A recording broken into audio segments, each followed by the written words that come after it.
గా నేర్చుకోవాలా? అప్టాక్స్ తో మా ఉచిత లైవ్ వెబినార్లలో చేరండి. ఆల్గో ట్రేడింగ్ కేవలం 10 రూపాయల బ్రోకరేజీ అందుబాటులో ఉంది. ఇప్పుడే అకౌంట్ ఓపెన్ చేయండి.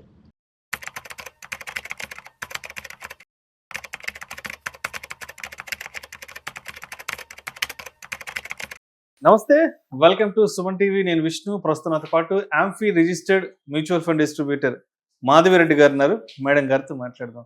నమస్తే మాధవిరెడ్డి గారు. నమస్తే అండి. మాధవిరెడ్డి గారు, welcome to weekend market outlook analysis. ఒకసారి శుక్రవారం మార్కెట్లు ఎక్కడ క్లోజ్ అయ్యి చూద్దాము. 15th మే శుక్రవారం క్లోజింగ్ చూద్దాము.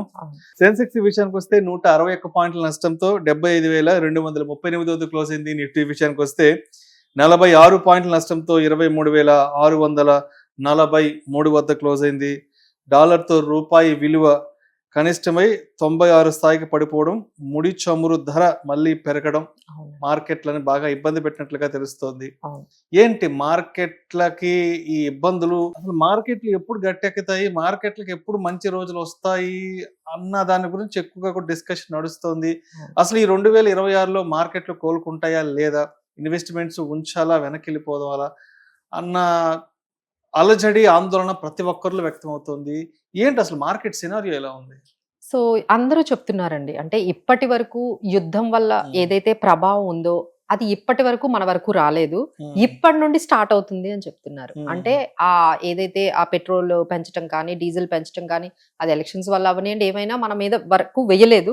ఇప్పుడు నుండి మనకి ఈ ఇంపాక్ట్ అనేది ఇప్పుడు ఖచ్చితంగా నెక్స్ట్, అందుకనే చెప్తున్నారు కదా, అన్ని సూచనలు పాటించండి, మీరు పొదుపు పాటించండి, మీరు ఈ డీజిల్ పెట్రోల్ వాడకం తగ్గించండి, ఇలాంటివన్నీ చెప్తున్నారు. అంటే ఏంటి, ఇప్పటి నుండి స్టార్ట్ అవబోతుంది అనేది ముందస్తు హెచ్చరిక. ఇంతవరకు మన మీద ఆ భారం వేయలేదు, ఇప్పటి నుంచి మనకు ఆ ఇంపాక్ట్ ఏదైతే యుద్ధం వల్ల వచ్చే ఇంపాక్ట్ మనకి లాస్ట్ 2 months నుంచి యుద్ధం జరుగుతున్నా మన మీద ఇంపాక్ట్ కనిపించలేదు. జనరల్ గా అంటే స్టాక్ మార్కెట్ మీద కనిపించింది కానీ మన మీద కనిపించలేదు. ఇప్పుడు హౌస్ హోల్డ్ కి కూడా ఈ ఇంపాక్ట్ అనేది ఆల్మోస్ట్ స్టార్ట్ అయిపోయింది.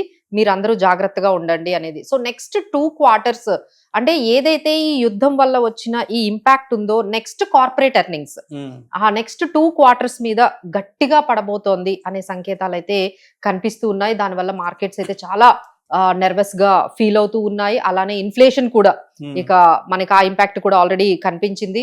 ఏదైతే మనం అనుకున్నామో 3%, 4% మధ్య ఇన్ఫ్లేషన్ ఉంటే మంచిది అని, బట్ అది కూడా మనం దాటేసి 5%, 5.5% వరకు ఇన్ఫ్లేషన్ పెరిగిపోతూ ఉంది. సో ఇంపాక్ట్ అయితే ఇప్పుడు నెక్స్ట్ 2 quarters వరకు కనిపిస్తాయి. కాబట్టి సో మార్కెట్స్ అయితే కొంచెం కాషియస్ మోడ్ లోనే మనకి కనిపిస్తున్నాయండి జనరల్ గా. మరి శుక్రవారం నాడు మార్కెట్ నష్టాల్లో క్లోజ్ అయింది కాబట్టి, అంటే ఏ కంపెనీలు బాగా ఒత్తిడికి గురయ్యాయి? ఎస్పెషల్లీ ఈ చమురు ధరలు విపరీతంగా పెరిగిపోవడం, తర్వాత డాలర్ స్ట్రెంథెన్ అయ్యి రూపీ వీక్ అవడం వల్ల ఎస్పెషల్లీ శుక్రవారం నాడు అంటే బాగా ఒత్తిడికి గురైన సెక్టార్స్, ఆ స్టాక్స్ ఏ ఉన్నాయి. ఎంతో కొంత లాభాల్లో కొంత గెయినర్స్ గా ఉన్న కంపెనీ స్టాక్స్ ఏ ఉన్నాయి. సో ఇక్కడ మనం 2-3 అంశాలు జరుగుతున్నాయి. ఒకవైపు కార్పొరేట్ ఎర్నింగ్స్ ఇంపాక్ట్ అనేది కొన్ని స్టాక్స్ మీద బాగా మంచి రిజల్ట్స్ తో పాజిటివ్ గా కనిపించాయి, కొన్ని అయితే నెగిటివ్ గా కనిపించాయి. సో మనం టాప్ ఎర్నింగ్స్ రియాక్షన్స్ గానీ చూసుకున్నట్లయితే టాప్ లూజర్స్ అనేది మనం స్టార్ట్ చేస్తే డాక్టర్ రెడ్డిస్ ల్యాబొరేటరీస్ గానీ, లేకపోతే ఇన్ఫ్రాటెక్ బిల్డింగ్ గానీ, అర్బన్ కంపెనీ, హడ్కో, ఇలాంటివన్నీ కొంచెం తక్కువ కార్పొరేట్ రిజల్ట్స్ తో మనకు కనిపించాయి. గెయినర్స్ కొన్ని కార్పొరేట్ ఎర్నింగ్స్ కూడా చాలా పాజిటివ్ గా కనిపించాయి, లైక్ టాటా మోటార్స్ కానీ, సిప్లా, ఎఫ్కాన్ ఇన్ఫ్రా, యునైటెడ్ స్పిరిట్, ఇలాంటివి కొన్ని. అంటే మనకి ఎర్నింగ్స్ ఇంపాక్ట్ కొన్ని కంపెనీస్ మీద పాజిటివ్ గా కనిపించింది, కొన్ని నెగిటివ్ గా కనిపించింది. బట్ ఓవరాల్ గా మనం చూసుకున్నట్లయితే ఈ లాస్ట్ వీక్ లో నిఫ్టీ 2% పైనే మనకి పడింది. అలానే స్మాల్ క్యాప్ అయితే 4% పైనే మనకి ఫాల్ అనేది గట్టిగా కనిపించింది. సో ఇందులో మనకి ఎక్కువగా బాగా డ్రాగ్ అయింది రియాలిటీ సెక్టార్, బాగా డ్రాగ్ అయింది. కొంచెం పాజిటివ్ గా అయితే మనకి ఫార్మా సెక్టర్ అనేది మనకు కనిపించింది. సో ఇంకా అంటే ఈ రోజు మనకి అంటే ఈ వీకెండ్ లో మనకు వచ్చిన బ్యాడ్ న్యూస్ అంటే ఈ రూపీ ఫాల్. సో 96 అనేది అసలు చాలా అంటే ఆల్మోస్ట్ ఈ మొత్తం ఈ యుద్ధం స్టార్ట్ అయిన దగ్గర నుంచి దాదాపుగా ఫాల్ అనేది, రూపీ ఫాల్ అనేది చాలా ఎక్కువగా మనకి కనిపిస్తూ ఉంది. సో దానివల్ల ఎక్కువగా మార్కెట్ రియాక్ట్ అవుతుంది రూపీ. అంటే ఒకవైపు మనకి క్రూడ్ ఆయిల్ ప్రైస్ $100 అబోవ్ ఉందో అది ఎలాగూ మార్కెట్ మీద ప్రెషర్ పెడుతూ ఉంది. బట్ అంతకు మించి అంటే ఇప్పుడు క్రూడ్ ఆయిల్ ధర కన్నా మనకి ఈ రూపీ ఫాల్ అనేది ఎక్కువగా మార్కెట్స్ ని బాగా కన్సర్న్ చేస్తుంది. సో మేబీ వీఆర్ ఎక్స్పెక్టింగ్ మండేకి ఏమైనా ఆర్బీఐ ఏమైనా మెజర్స్ తీసుకుంటుందా, ఈ కరెన్సీ ఫాల్ ని ఈ విధంగా డిప్రిషియేట్ ఆపడానికి ఏదైనా చర్యలు తీసుకుంటుందా, ఆ క్యాపిటల్ అవుట్ ఫ్లోస్ ఏవైతే డాలర్ అవుట్ ఫ్లోస్ ఏవైతే ఉన్నాయో వాటిని ఏమైనా ఆపే చర్యలు ఏమైనా తీసుకుంటుందా అనేది అందరూ ఎదురు చూస్తున్నారండి.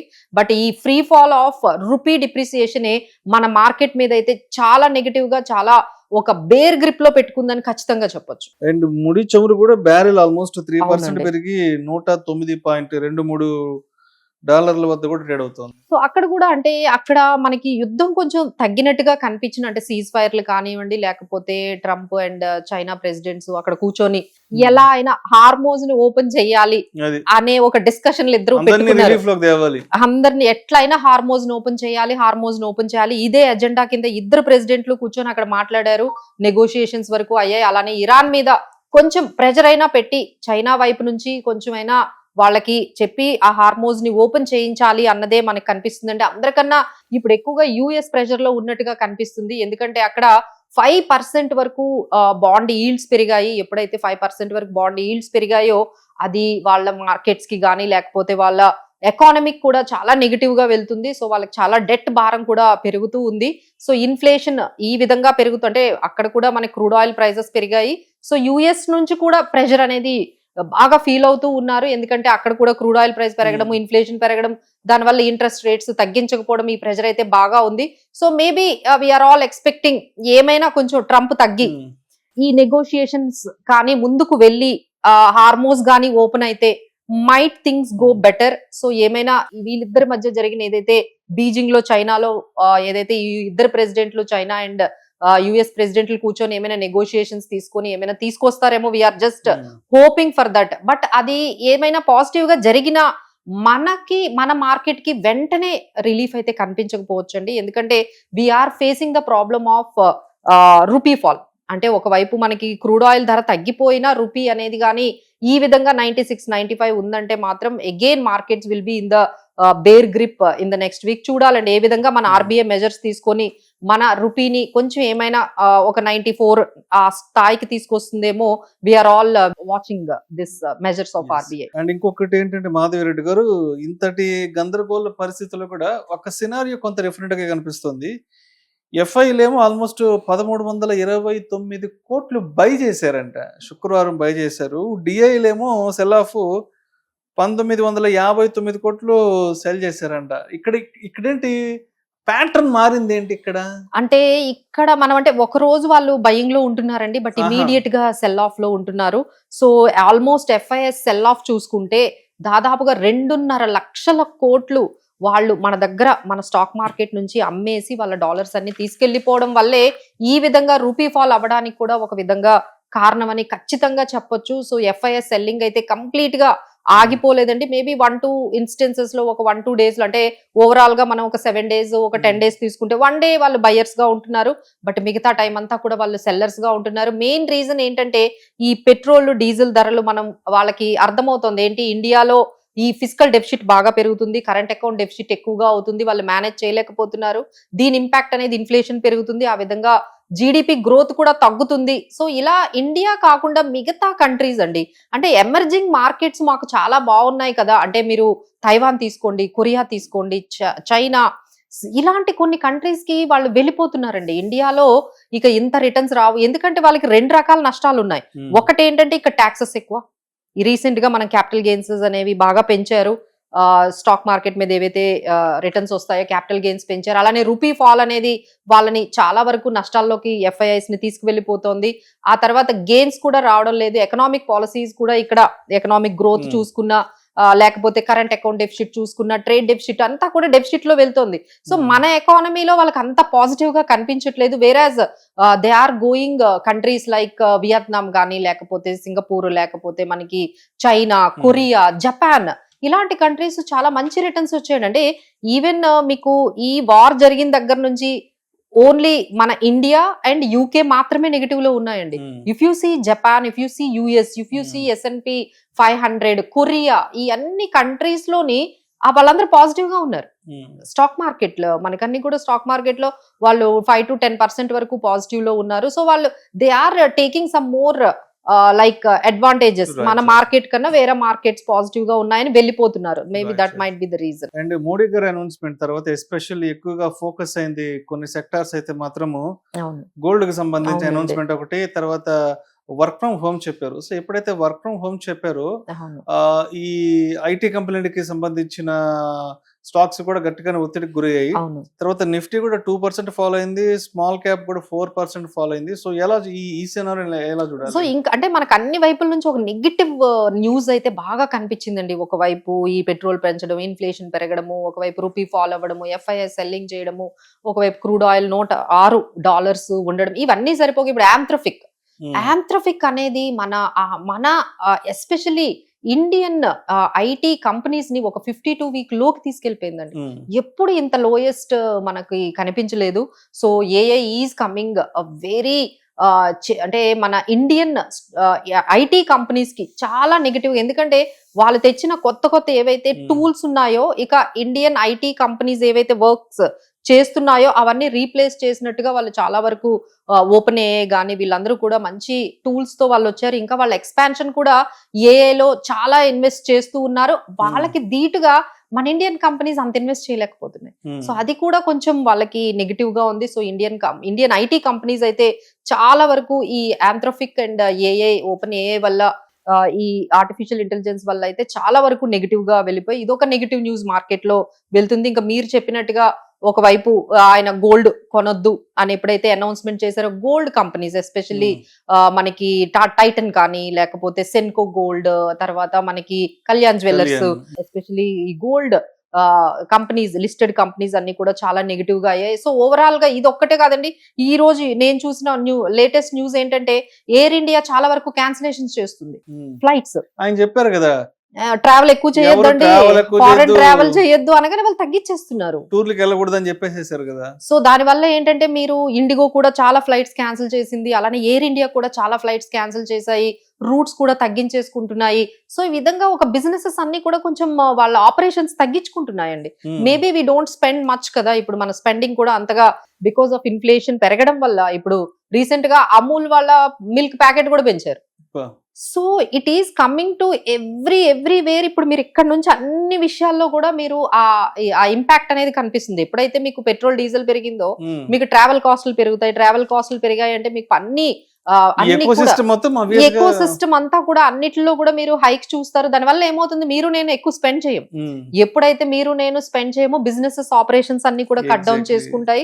దానివల్ల ఎకనామిక్ యాక్టివిటీస్ తగ్గిపోతుంది, అన్ఎంప్లాయ్మెంట్ జనరేట్ అవుతుంది, జీడిపి అనేది కొంచెం ఇంపాక్ట్ అవుతుంది. సో దీనివల్ల ఏంటంటే next 2 quarters is going to be very challenging for Indian stock markets. అయితే ఎస్పెషల్లీ ఈ రియాలిటీ సెక్టర్ విషయానికి వస్తే ఆఫీసు వర్క్ స్పేసెస్ కూడా చాలా ఇబ్బందులు పడ్డాయంటే, ఎస్పెషల్లీ బెంగళూరులో కూడా. అంటే ఎప్పుడైతే వర్క్ ఫ్రమ్ హోమ్ చేసుకోండి, ఆఫీస్కి వచ్చే పని లేదని చెప్పారు, ఒక్కసారిగా రియాలిటీ సెక్టర్ కూడా అయోమయానికి గురైంది. అవునండి, బాగా పడ్డాయి. ఎందుకంటే లాస్ట్ వీక్ లో ఎక్కువగా ఏ సెక్టార్ ఫాలో అయిందంటే రియాలిటీ సెక్టర్ బాగా. ఎందుకంటే మీకు అన్ని సిటీస్ లో చూసుకుంటే బెంగళూరు గానీ, హైదరాబాద్ గానీ, ఆ పర్టికులర్, ఎందుకంటే సార్ ఈ పర్టికులర్ సిచ్యువేషన్స్ లో ఎవరు అన్ని కోట్లు పెట్టి ఎక్కడ ఇన్వెస్ట్ చేస్తారు రియాలిటీలో. సో అదొకటి. మీరు అన్నట్టుగా వర్క్ ఫ్రమ్ హోమ్ అనేది కానీ మళ్ళీ స్టార్ట్ చేస్తే, హైబ్రిడ్ మోడ్ లోకి కానీ వెళ్ళిపోతే అగైన్ దానికి కమర్షియల్ స్పేసెస్ కి అంతా రెంట్స్ కూడా తగ్గుతూ ఉంటాయి కమర్షియల్ స్పేసెస్ కి. ఎందుకంటే వర్క్ ఫ్రమ్ హోమ్ అనేది